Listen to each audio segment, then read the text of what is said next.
violating my rights as a father. Yeah, no, this is not karaoke. How absolutely crazy is this? So, Marjorie Taylor Greene claims, I can't believe I'm saying this, that stricter gun laws leads to murder.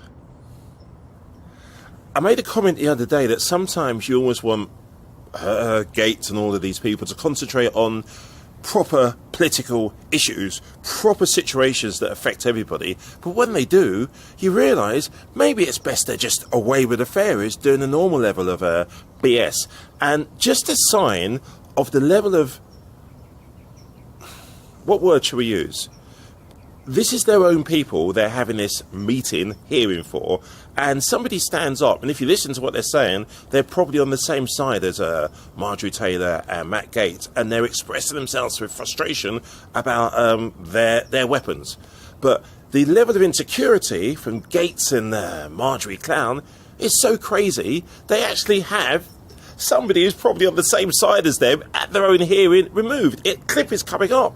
I mean, it is crazy. Surely the number one requirement of anybody at any level of political representation is to listen. Luck holes. 1, 2. But no.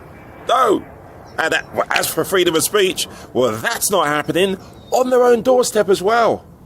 Here's Chicago gun violence in 2023. Memorial Day weekend. 53 people were shot. 11 people were killed. Did you see the Democrat pundits on television screaming their heads off about mass shootings in Chicago? No, you didn't hear a thing about it, and they don't dare report it. Why is that? Because it tells the truth that every single American knows. It tells the truth that strict gun laws actually create murder. To carry a gun in Chicago, you need a firearm owner's ID and a concealed carry license, which are difficult to get. Most gun thefts occur in southern states: Mississippi, Alabama, Georgia, Louisiana, South Carolina. That's where most criminals steal guns. Why? Because we carry and we own guns, right? Now again, let's go back to who do we blame? We blame the criminals. These are people breaking the law to steal guns to commit crimes. We have known for decades that Democrats are set to destroy the Second Amendment, starting from all of your right to own and carry a firearm for your self-defense, your safety, but also into the firearm industry. Not only people that sell firearms, but also people who manufacture them. The Biden administration took it to a whole new level in 2021 when they announced their new zero-tolerance policy for revoking the licenses of firearm sellers. This is unprecedented. This is an attack on the very businesses that work very hard to follow the law to sell firearms legally. Now, here's the stats that the Democrats don't want you to know.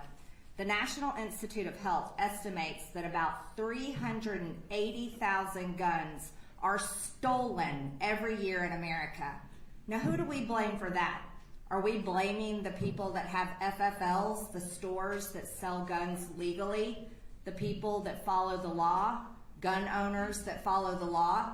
No, these are criminals that we should be blaming. Stealing an average of 380,000 firearms.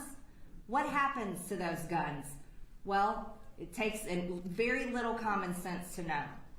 A study from the Department of Justice, you know, the Department of Justice that's targeting President Trump and every conservative across America, shows that less than 2% of guns used in committal of a crime were purchased and owned legally. Less than 2% of legally owned guns are used in crimes. So who are the people that the Department of Justice, the ATF, the Biden administration, the Democrats, who should they be targeting? The criminals. These are the criminals that steal guns from your cars, your homes, and maybe directly from you in person if they can get it away from you. Let's talk about Chicago, a Democrat city with very strict gun laws. Here's Chicago gun violence in 2023.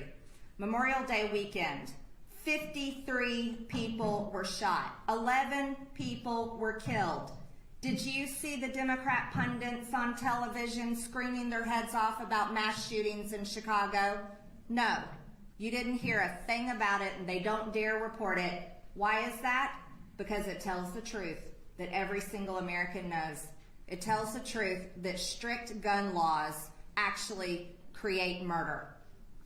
To carry a gun in Chicago, you need a firearm owner's ID and a concealed carry license, which are difficult to get. Most gun thefts occur in southern states: Mississippi, Alabama, Georgia, Louisiana, South Carolina. That's where most criminals steal guns. Why? Because we carry and we own guns, right? Now again, let's go back to who do we blame? We blame the criminals. These are people breaking the law to steal guns to commit crimes. But I'd like to take a minute to remind everyone of who the President of the United States is. Joe Biden. When he was a senator, he worked very hard to pass a law creating gun-free school zones across America. Well, I happened to be in high school when that happened. And when I was in 11th grade, my school was completely taken hostage by a student in my school that brought guns illegally into school and took over our school because he was very upset at 2 other students that day.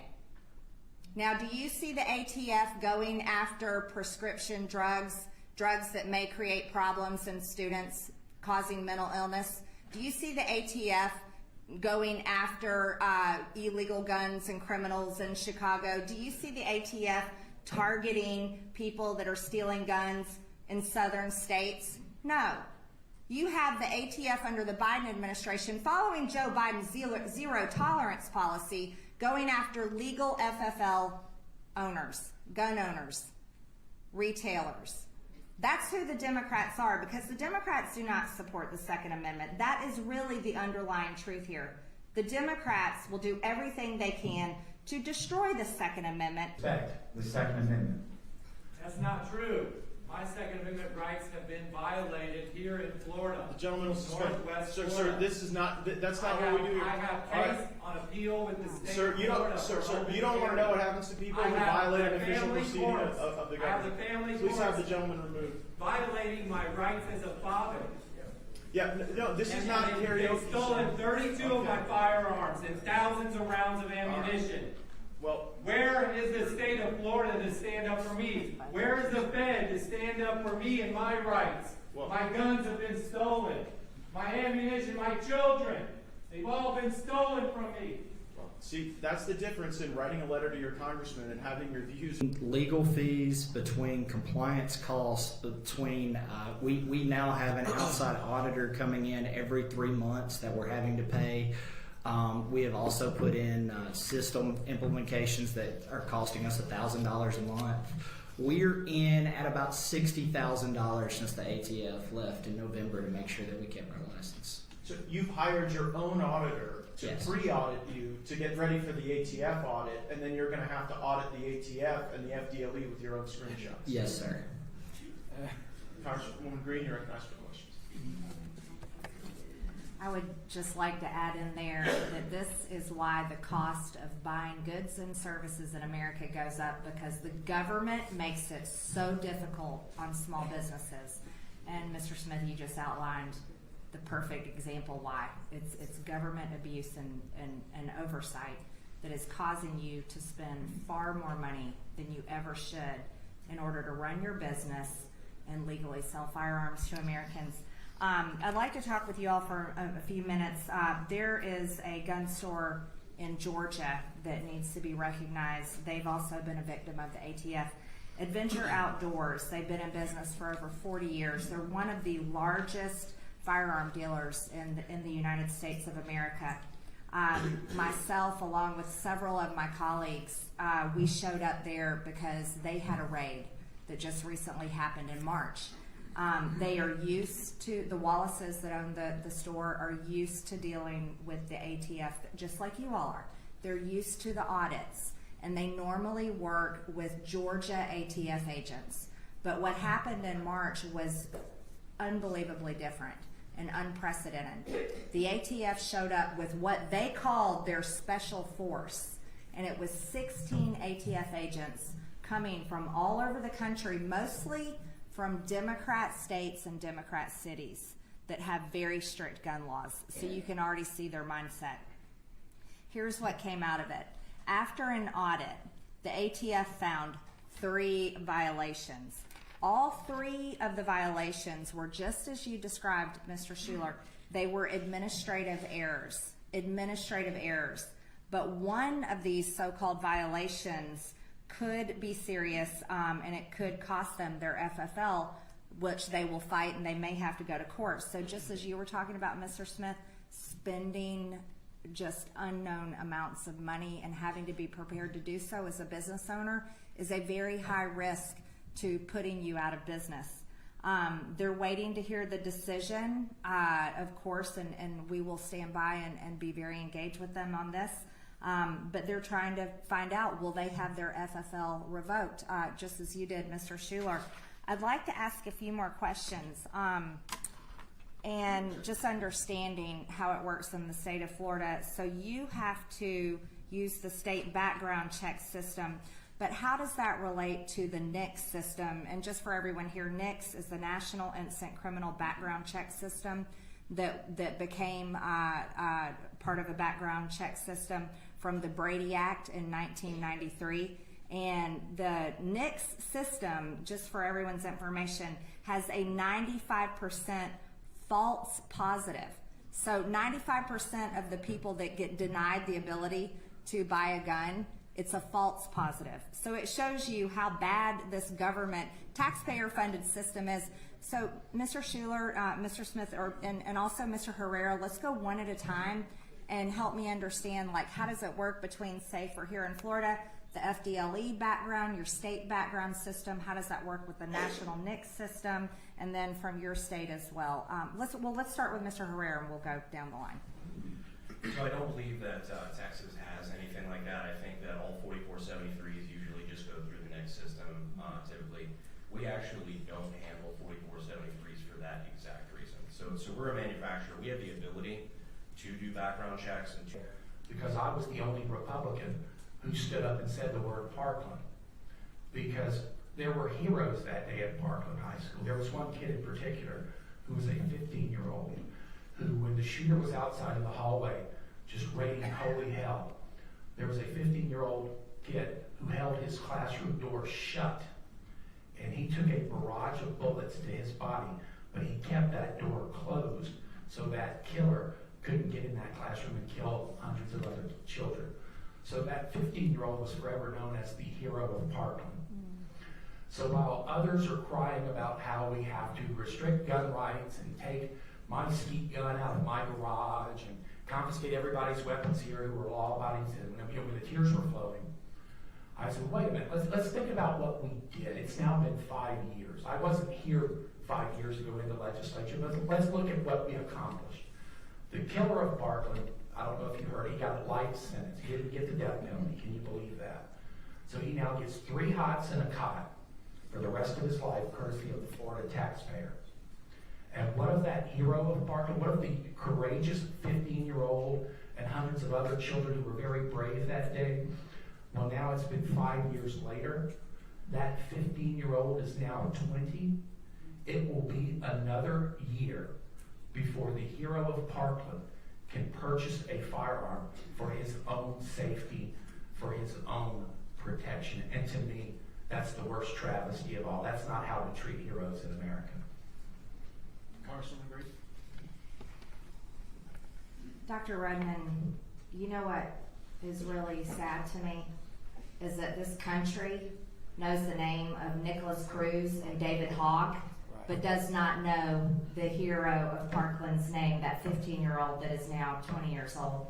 I think that's tragic, and that hurts my heart. And again, as a teenager who at 16 years old was the victim of another student who was mentally ill and brought guns and put our school on lockdown, I just want to reiterate that gun-free zones are the most dangerous places in America, and our schools where our children are should never be sitting ducks at the risk of losing their lives with any madman with a gun that wants to come and murder children and teachers and school administrators and coaches. That should never happen. And the whole reason why it is that way is because of Joe Biden. That needs to be known forever. But Dr. Redmond, I would encourage you to make sure that the hero of Parkland, Florida, at Marjorie Stoneman Douglas High School, that boy's name should be the name that our country knows. Not David Hogg, that is a paid political activist that works as hard as possible to take everyone's gun rights away, because they want all of you to be labeled as would-be murderers simply because you use your Second Amendment to own a gun. But and not Nicholas Cruz, who gets to, like you said, have three meals and a cot on the Florida taxpayer's dime. That's a shame. I'd like to talk about something that is personal to me. This week, there is a man in New York that is being sentenced because he pled guilty to planning to murder me. And he has been at home on house arrest because the judge sent him home after he pled guilty in his trial. And for months, I've been waiting for his sentencing trial because it's a pretty bad feeling to know that there's someone in New York who pled guilty to planning to murder you but got sent home by the judge. And then I traveled across state lines. I drove here to Florida. And I had to do research on what are my gun rights? What are my gun rights to carry a gun to protect myself from all the death threats that I get? I get some of the most death threats out of members of Congress, not only from just deranged people that think they want to murder me, like this man in New York, but also from a very particular sector of people. It's the people that call them trans child activists. These are the people that want to support genital mutilation of children in our country, which I'm solidly against. But I had to do a lot of research to find out what are my gun rights coming to Florida. And you get a lot of, not only me, you get a lot of tourists, you get a lot of families that travel to Florida coming here. And my colleague, Congressman Gaetz, and I fully support national reciprocity. I think our colleague, Congressman Richard Hudson, has a bill for that, and I think we're going to go back to Washington, talk about getting that passed. It should be passed. But it shouldn't happen that you have to do so much research what your gun rights are when you're traveling. So just real quick, Mr. Redmond, am I allowed to carry a gun in the state of Florida? I have my permit in Georgia. I have constitutional carry in Georgia. I know y'all are about to get it in Florida. So what's the deal? I defer to my friend Chris Smith on that. Chris probably knows I know our bill goes into effect by July 1. July 1. So you can carry with your Georgia permit. It has reciprocity in the state of Florida. Without a Georgia permit, you wouldn't be able to carry until the bill goes into effect on July 1. Okay. Well, thank you very much for that. Yeah, I'm a very proud gun owner, and I think it's the right thing for everyone. The pistol brace is extremely important. The pistol brace, as everyone knows, has been the target of Democrats. But the pistol brace is something that's easy to use, especially if you're a woman or if you're an older person, handicapped people. The pistol brace is a wonderful thing. But the ATF has decided it's evil. And for some reason, you can take your pistol brace off and set it to the side, and set your firearm to the side, and it's okay, it's legal then. But think about this: they advise women, hey, you should have a shotgun because that's the best home defense weapon. And a shotgun's pretty heavy if you've ever carried one. So if you don't have that much upper body strength to lift up a shotgun, then that can be a problem. But the pistol brace is fantastic. I'm a big fan of the AR-15. The great thing about it is that you get as many bullets as you want. And if somebody's coming in your home to murder you or your children, guess what? You can have as many bullets as you need to defend yourself. And I think that's a big deal. But the greatest threat, and Mr. Parsons, I want to talk to you about this. The greatest threat in our country is not firearms. See, they don't get up and kill people, do they, by themselves? No. But it's the radical leftist groups, and you face them all the time. I faced them before I came to Congress as an activist, a gun rights activist. But you face them all the time, being the executive vice president of a group that defends gun rights. Now, the group that I want to talk about is the one that endorses the director of the ATF. That's Everytown for Gun Safety, who was funded by $50 billion from Michael Bloomberg. Can you expand on the assault to Americans' gun rights by these heavily funded radical left gun-grabbing groups? Yeah, I mean, it's complicated, but at the end of the day, it's all about money. I mean, and I think what you see in the gun rights community a lot of times is just people giving, like my organization, $35 a year or whatever to join. We don't have Soros, we don't have Bloomberg, we don't have Tom Steyer's, another guy who ran for president a couple of years ago, spent $100 million or something. But yeah, I mean, you can imagine when you have that type of money, you can hire people, you can hire activists, you can get the commie mommies out from their, teas and yoga sessions and head into the Congress. And I know this is something you care about a lot. You see the red shirt radicals on Capitol Hill all the time. And we see the same thing in state legislatures. And a lot of times, legislators can get intimidated by that. And, they take the same tact that I think our side should take, is that when the politicians fear those people, they're going to vote their way, and it's not a violent way on our side, and hopefully not on their side, but they have money, and they have resources, and they have people, and it's lawsuits, lawsuits that not only my organization, but other gun rights organizations are involved in at the state level, federal level, et cetera.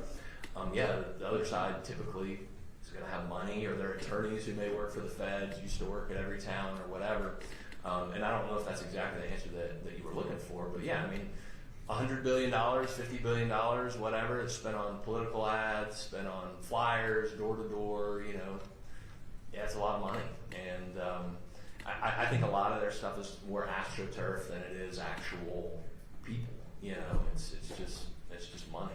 So Yes. If you know any billionaires, we'd be happy to talk to them. I don't know if you do or not. Well, I think what I wanted people to understand is how organized the left is. And like you said, it's more astroturf than actual people. Right. And how well they're organized to work to put you all out of business. You're small business owners, you own businesses, you have families, you support your families through your businesses, and you should be able to do that, selling firearms legally. But they also work hard to take away the gun rights of Americans, and they're heavily funded. And speaking of someone like David Hogg, who was funded through a Michael Bloomberg gun group that created March for Our Lives, and I witnessed it myself, where David Hogg comes to Washington, D.C. with attorneys. They have folders, binders of information. They have groups with them coordinated. They have appointments going to these senators and congressmen's offices, and they're there completely backed by billions of dollars to take away Americans' gun rights and to take away your ability to sell guns to Americans who have the Second Amendment rights. But it is a very small group of people who it's all political for them. And it's to take away your freedoms, and that was what I was referring to. Congressman Gaetz, I'll yield back. Thank you.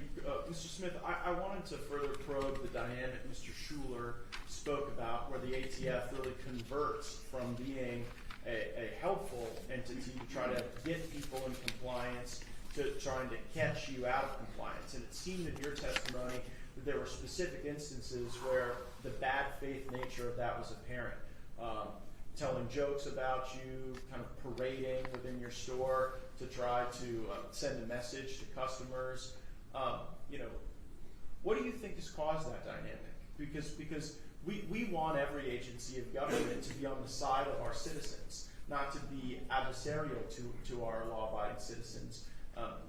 We've got that pretty good on the record for Mr. Schuler, but I wanted you to address that specific point. I think that they're trying to further their career. If they had on their record that they put a high profile store like ours, we're very active on social media. We have a lot of followers on there. If they would put a store like ours out of business, it would look good on their record for So you think it's promotions and things like that. Yes, it's absolutely. essentially scalp hunting. Absolutely, yes. And it seems to me that the other dealers that are having problems in the area are also high profile dealers as well. Mr. Herrera, is that something you've observed nationwide with the ATF trying to target people to sort of claim credit for a shutdown rather than getting credit to work together in a collaborative way to encourage compliance? For sure, I will put a caveat on that too, because I've held FFLs in North Carolina and Texas, and it's been my experience at least that usually the local folks, the local ATF field agents are usually trying to be helpful. They're usually just trying to they're trying to ensure compliance and answer questions and things. Maybe I've just gotten lucky, but that's been my experience. The problem starts when you start incorporating the feds in DC, the DC offices, because once you get those people or out-of-state people who have no connection to the locals or the area, that's where you start having people who have political agendas, and especially with the zero tolerance rule, I believe, if I'm not mistaken, now there is a penalty for the agents as well. If they fail to catch small clerical errors and they don't report it, if somebody comes back behind them and finds one later that they should have caught, that agent can also lose their career. So now they have pensions on them, and that is all directly top down from DC. I want to thank you all so much for joining us today. I want to particularly thank Mr. Schuler and Mr. Smith, who, through the normal course of constituent requests for information and for advocacy from our office, have contacted us on a variety of matters through the years, and I'm very grateful for both of you for putting us to work for you, putting our team members to work for you. And if the folks in Northwest Florida and Georgia throughout the country are wondering, where do we go from here? How do we take this information that we've anchored in this testimony and put it to use? The appropriate, what Congressman Green and I know is that we can file our legislation to send a message to uproot the authorities of these entities, but ultimately it comes down to the money. That if money is continuously sent to entities, it is fungible, and it gets used in a variety of at times unlawful ways, and ways that were never contemplated. And we got testimony regarding the pistol brace rule on that particular point. And so we head back to Washington armed with this information to try to constrain resources that would otherwise be used to put people out of business and to harm our fellow Americans. But there is another reform that Congresswoman Green and I fought for that's really a renewal of our oversight tools in the Congress. And it's a little wonky. It's called the Holman Rule. But the Holman Rule that Nancy Pelosi got rid of, but that Speaker McCarthy, to his great credit, reinstituted, allows us to be able to target the salary of any bureaucrat in the federal government and to specifically force a vote on defunding a particular salary. And as Congresswoman Green and I leave this hearing today, she and I are sending a letter to the chairwoman of the House Appropriations Committee, Chairwoman Kay Granger, in which we express our intent to file a Holman Rule rider on the budget to zero out the salary of the ATF director, Mr. Diedelbach.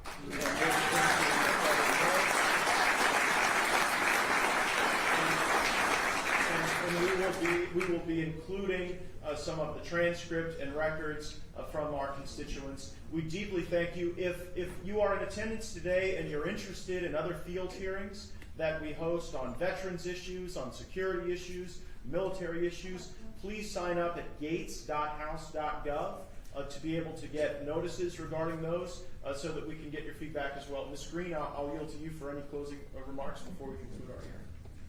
Thank you, Congressman Gaetz. And I'll just add on one last thing. We need to make sure that we all have your support and that Washington hears from you. That's the best thing you can do, is make sure your voices are heard. And we need to make sure that we can abolish the ATF Act. That would be great. And then we can stop this radical, unconstitutional abuse towards FFL owners and dealers, and also American Second Amendment rights. Thank you so much for coming today. Thank you.